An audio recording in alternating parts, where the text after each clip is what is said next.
Chop Suey.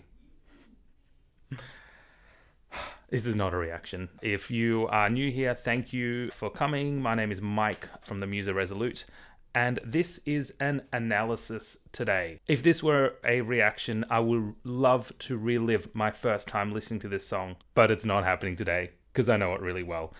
There were a few ways I was thinking of doing this video. I was thinking of scripting it, and I did kind of shoot one doing it, and it just didn't work.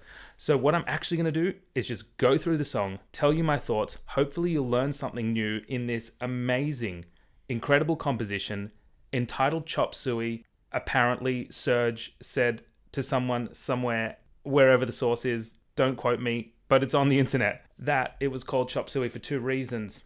Number one, they didn't want to use the word suicide for the name of the piece of music. And number two, Chop Suey is an Asian dish which has all kinds of different stuff mixed into it, which is what they felt their music was, especially in regards to this piece. And we're about to find out why. I'll be skipping parts of the song, of course, but you'll be hearing most of it. There'll be lots of stopping. So don't see this as a reaction. Gentle rock music.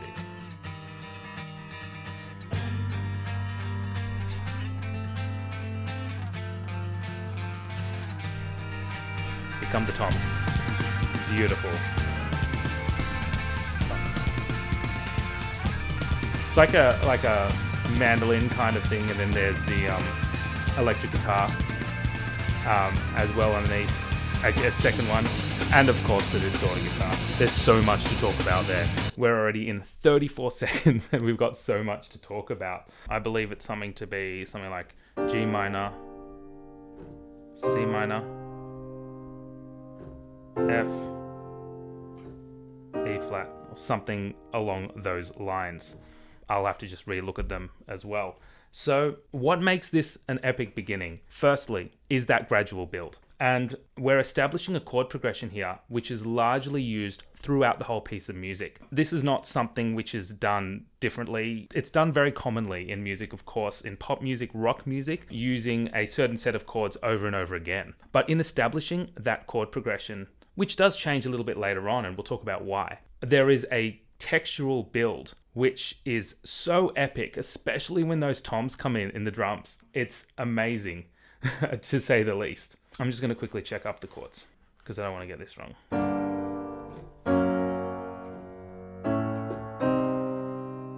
I see what that is there. So that happens often throughout, but it does change a little bit in the introduction as well. So what we're listening to first is that solo kind of semi-acoustic guitar, which is it kind of like a mandolin. I feel like it comes in later as well. No, just like an acoustic guitar, but you will have that mandolin sound effect later on. And then another electric guitar underneath playing this.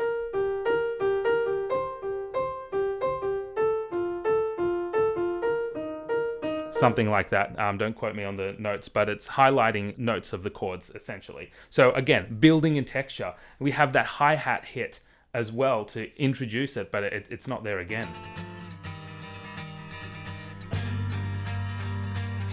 And a bass guitar at the bottom as well. And then now we've got this next layer, which is the toms. The electric guitar underneath has a more active role. So we're building this chord progression here. We're introducing it. Then what happens?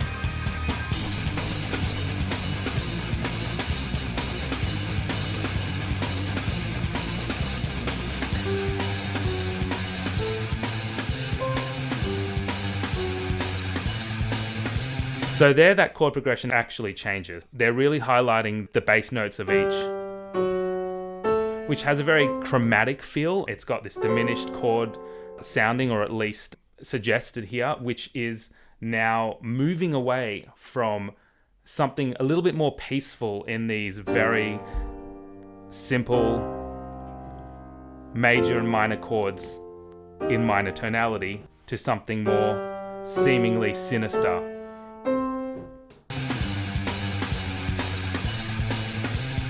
Oh, also, the drums at this point, you've just got a moving away from the toms and just a basic rock beat using the hi-hat, the snare, the bass, boom, boom, and that is in stark contrast to what we just heard. So once again, our brain is kind of getting muddled and going, wait a second, I just heard these toms, these kind of like George of the Jungle, boom, ba-da-dum, ba-da-dum, ba-da-dum, and now we're going to this rock beat. So we have a few ideas playing here in building up and establishing different harmonies through changing the texture and the timbre or tone color. So here, as we said, your toms are in, bum, bum, and then straight to this rock beat. Again, to give a heavier feel, to differentiate these two sections. Cue surge. Wake up! Wake up! Run, rush, and put a little makeup. I just have to fade away the shake up. Why'd you leave the keys up on the table? Here you go, create another fable. You wanted to. And this is where we get blown away by these vocals. And it's not just Serge's vocals, because the reality is he's not really singing that much. There's this kind of like this rapping thing happening with a very fast melody on using not many pitches. But what we have here, and I speak about it often in my videos, is what's called rhythmic unison, where every instrument is playing the same rhythm together. And when I say instrument, I also mean the vocals. So in this case, you have wake up, grab a brush and put a little makeup. There's the vocal part.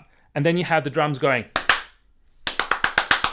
And then you have the guitar going dun dun dun dun dun dun dun dun. And that leaves a lot of silence. That leaves a lot to be anticipated. That builds tension. Once that rhythmic unison is broken, there's a little bit more of a release. So I'm going to press play and you'll know straight up once that rhythmic unison is broken and once the instruments are playing their independent rhythms. This is why it's genius. Establishing this verse in rhythmic unison and then moving away and releasing that tension just through rhythm. And of course the call and response rhythm. But the whisper, great play of timbre and tone color. Told you this is going to be deep.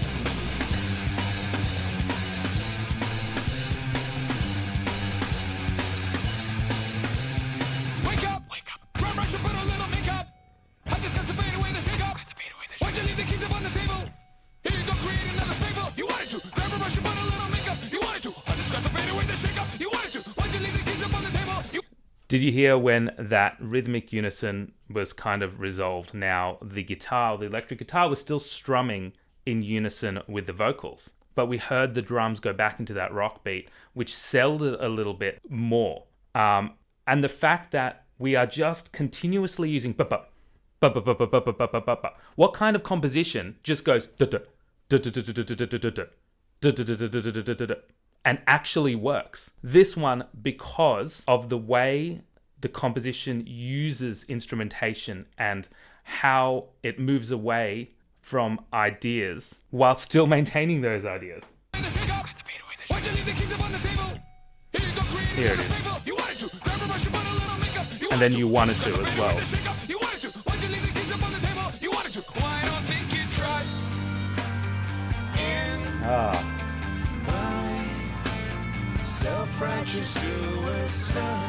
There is that mandolin effect happening as well. So this is the first time we have some really nice melodic parts in the vocals. And going back to that other section, the addition of the call and response of you wanted to, again, lifts it. They could have put it in the first part, but lyrically develop it more with that call and response. You wanted to. A very simple, unpitched, why'd you leave the keys upon the table? Or you wanted to, whatever it was. And that makes a massive difference. So going into this beautiful section where we now explore Serge's melodic vocal abilities, where it's slowed down, where you had short, quick note values in the rhythms, in the melody, now versus longer note values, which are pitched. So we have this stark contrast, and it works so well because underneath we have that chord progression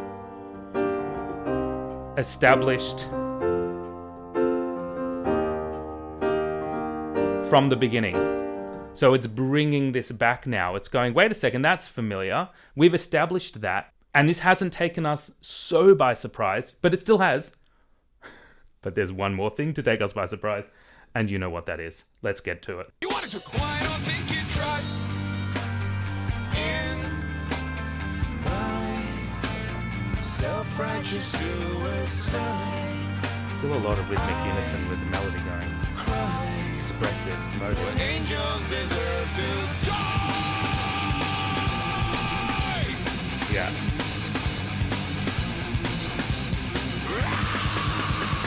Wake up! And back into the verse. So we now have that introduction which has re-emerged. The harmony used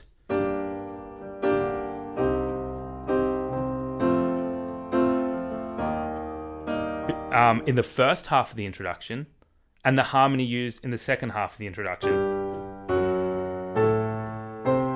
So we can see this chorus mimicking harmonically what we've heard in the introduction when Serge shouts out those iconic words, when angels deserve to, and then straight into die, using that very unsettled, seemingly more chromatic, I guess, harmony. So now we've got almost all of the ideas that have been used. Taken us by surprise with the die. And the first time I heard this, I thought to myself, that is amazing. I think I heard it probably the year after it came out. It came out in 2002. So maybe 2003 was the first time I heard it. And I wanted that to come back. We know it doesn't. And it's good that it doesn't. And I'll explain why later on. When angels deserve to die.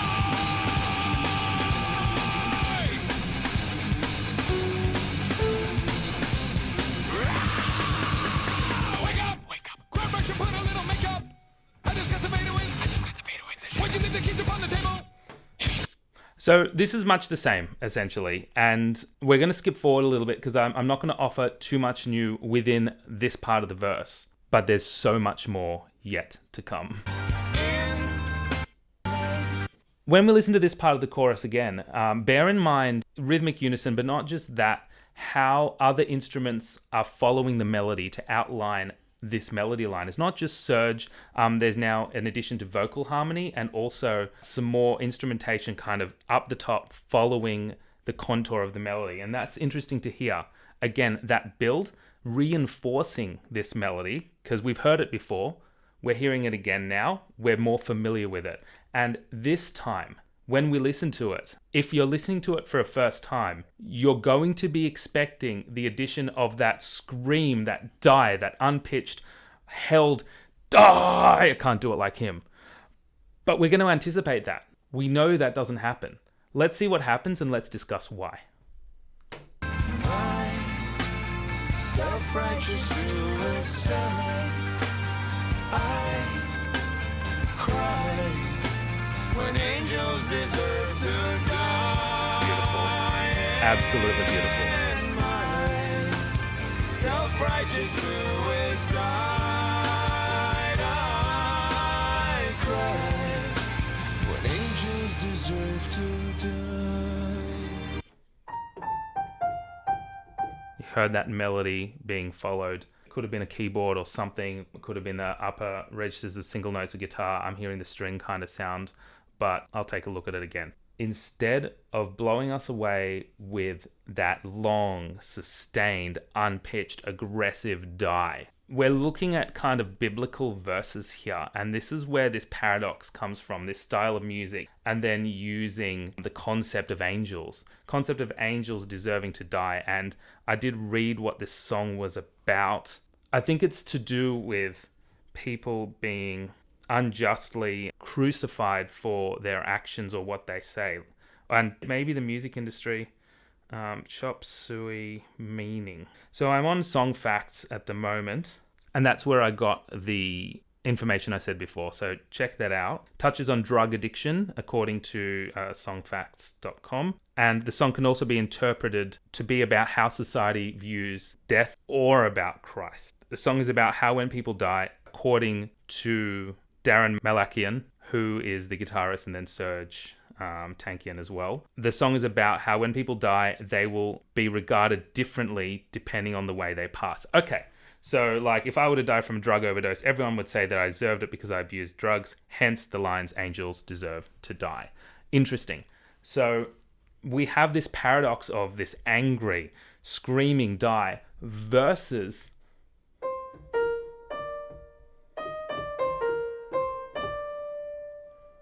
the held note at this time of die ascending and then descending. So ascending as in like you're ascending to heaven, and then back down, you're being brought back. So it's like this use of melody here to show, I guess, the context, potentially the religious context of it, and viewing it with more sympathy rather than hate, if that makes sense. So we've used this whole chorus as this more slower melodic chorus versus only half of the chorus the first time around being yet slower and more melodic. And it's beautiful the way that they treat this melody. And that's why it's so much more effective, because there's a different meaning both times. They're the same lyrics. Self-righteous suicide, when angels deserve to die. Both times. Same lyrics, different meaning, different interpretation. When angels deserve to die. Up, down. Self-righteous suicide. Up, beautiful harmony there, down. When angels deserve to die. Next section. Of course.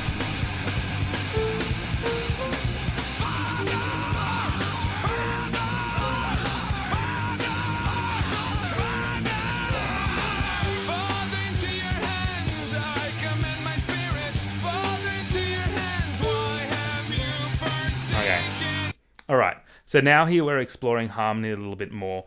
Lovely section. It's the bridge, or the middle eight, as we want to call it here as well. And a lot more chromaticism. So by chromaticism, of course, we're talking about notes which are close to each other, right next to each other.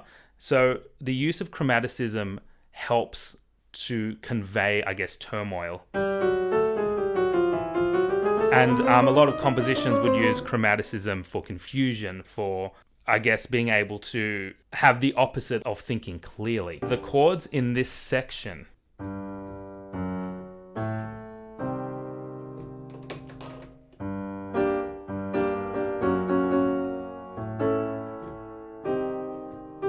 Okay, so the chords in this section are the same chords we were talking about at the very beginning for the introduction, where we had that more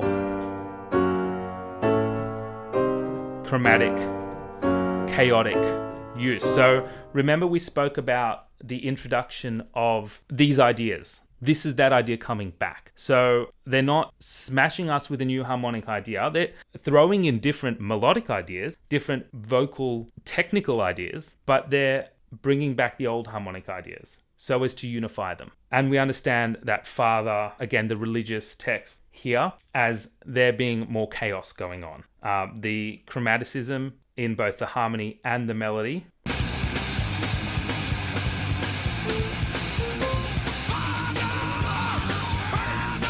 We still got that rhythm.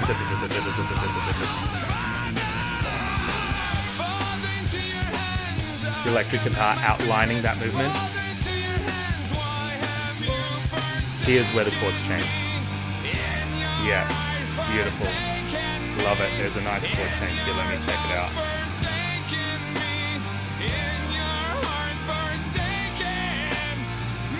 I'm getting goosebumps listening to it. We got a piano there. Very nice.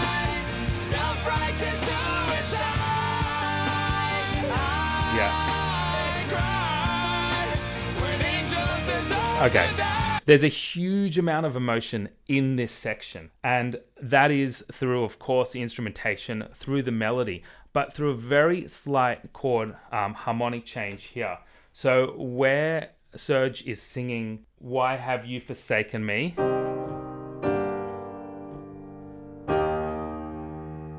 To get a tiny bit technical, and hopefully this won't be too long, this is the first time we actually are hearing this B-flat major chord. B-flat major is the relative major to this key that we're in, which is G minor. That chord will help lift it, help give a more hopeful and happy feeling. This is the first time in this piece of music we're hearing it. The other chords around it are somewhat similar. So this chord appears after the E flat chord, which is again a more hopeful chord because it's in major in tonality. Minor is usually more somber and more sad. We've got a more extreme use of major chords at this point. This signifies hope. The E flat chord here. So we have, why have you forsaken me? I'll put up this. Why have you forsaken me? E flat, in your eyes, forsaken me. This chord change here, E flat to B flat, is what we call a plagal cadence.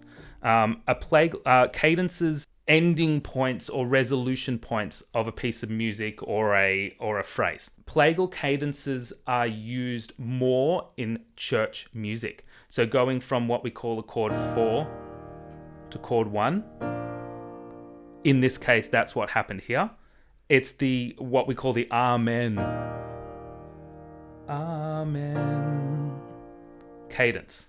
So here we have this further subliminal, for the first time we hear this B flat chord, subliminal allusion to the church or to religiosity or Christianity, which is so very well hidden. And for the rest of the piece of music, we keep with that chord progression here. Bear in mind we're about to listen to the end.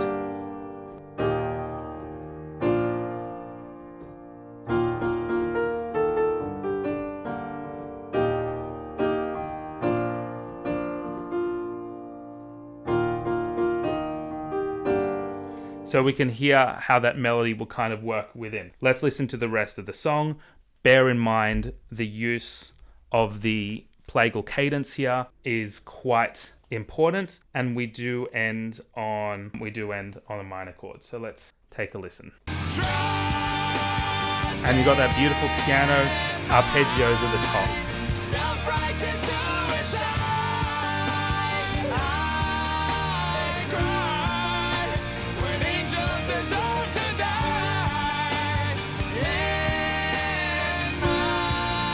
In my self-righteous suicide, I cry when angels deserve to die.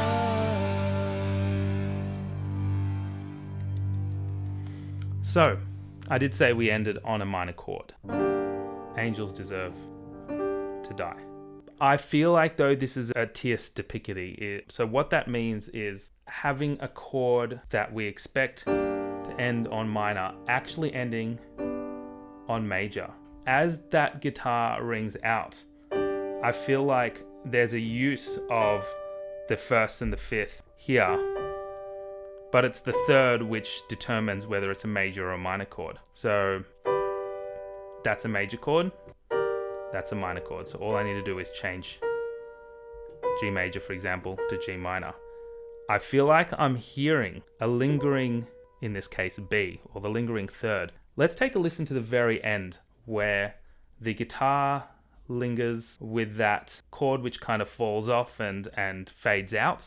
I'm hearing a major chord there. A G major chord. When angels deserve to die.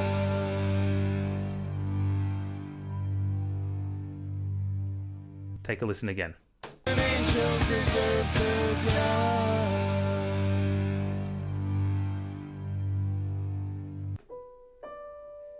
I'll let you be the judge of that. And using to what I perceive as a major chord at the end, once again gives hope. Once again goes, angels deserve to die. If we're ending on a minor chord here, it resolves in a somber feeling at the end. But I'm hearing, and correct me if I'm wrong, I don't know what you're hearing, but I'm hearing this major chord.